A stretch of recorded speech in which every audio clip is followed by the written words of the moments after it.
Bonjour à tous, je continue à vous partager des extraits du livre du professeur Ratzinger, La gloire de Dieu aujourd'hui. Réflexion sur une attitude conforme à l'esprit. La plupart des grandes fêtes de l'Église s'enracinent dans la foi d'Israël, et les fêtes d'Israël trouvent à leur tour leur origine dans les fêtes du culte de la nature du monde paysan ou nomade, à partir duquel s'est progressivement développée la dimension particulière et nouvelle de la religion de l'Ancien Testament. Les fêtes chrétiennes sont plus que des loisirs et c'est pourquoi elles sont si nécessaires.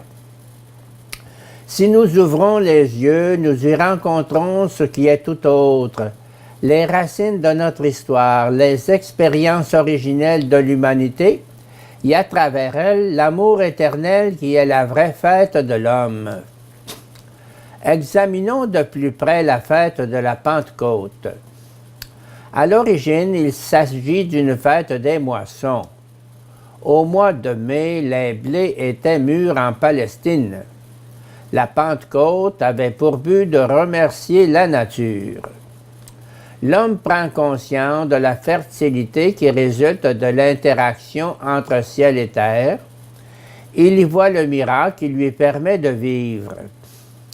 Simultanément, il prend aussi conscience que la gratitude est la réponse appropriée à ce miracle. La moisson se transforme donc en fête. L'Église cite un verset des psaumes dans sa prière de la Pentecôte. « Envoie-nous ton esprit et tout sera recréé. » On pense ici d'abord à l'Esprit créateur qui a appelé le monde à exister et qui le fait vivre. Il est important que la Pentecôte soit l'occasion pour nous de comprendre que l'Esprit Saint répandu sur les apôtres est le même Esprit qui a créé le monde. La Pentecôte devrait devenir pour nous aussi une fête de remerciement pour la création, une réflexion sur la raison créatrice qui se révèle tout à la fois dans la beauté du monde et sous forme d'amour créateur. Mais cette conformité à l'esprit suppose le rejet de tout matérialisme pratique faisant violence au monde et le détruisant. Dans ce contexte, il est également nécessaire de comprendre que la Pentecôte était devenue en Israël un jour commémorant l'arrivée du peuple juif au Sinaï et que la fête de l'Alliance avait introduit en Israël la loi.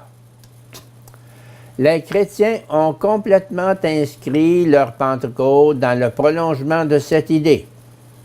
La nouvelle loi est l'amour qui ouvre les frontières et unit les hommes dans une nouvelle alliance. Mais l'amour n'est pas pour autant absence de forme ni arbitraire. L'amour suppose d'être façonné de l'intérieur, d'avoir un cœur en éveil disposé à accueillir et accomplir le rythme de la création. L'Esprit créateur qui a appelé le monde à exister, l'Esprit devenu parole quand a été conclue l'Alliance sur le Sinaï, et l'Esprit Saint donné aux apôtres à la Pentecôte sont un seul et même Esprit. Reconnaître à la Pentecôte le commencement de l'Église, c'est reconnaître l'extension de Dieu à toutes les créatures, à tous les peuples et à tous les temps.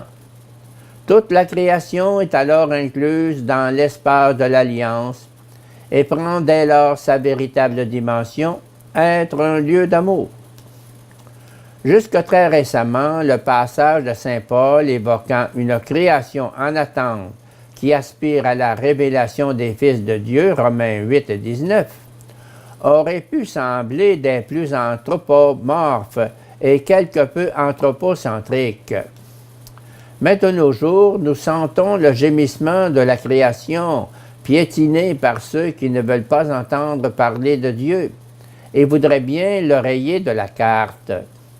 La création aspire au Fils de Dieu. Elle a été faite pour l'Alliance. Le Saint-Esprit de l'amour est et reste l'Esprit créateur, sans lequel il n'est rien en aucun homme, rien qui ne soit perverti. Séquence de la Pentecôte. La Pentecôte sera d'autant plus la fête de la création, remerciement et renouvellement, que nous la vivrons comme fête du renouvellement de l'Alliance et que nous deviendrons l'Église à partir de ce qui constitue sa raison et sa vraie nature. Je vous donne un commandement nouveau. Aimez-vous les uns les autres. Jean 13, 34.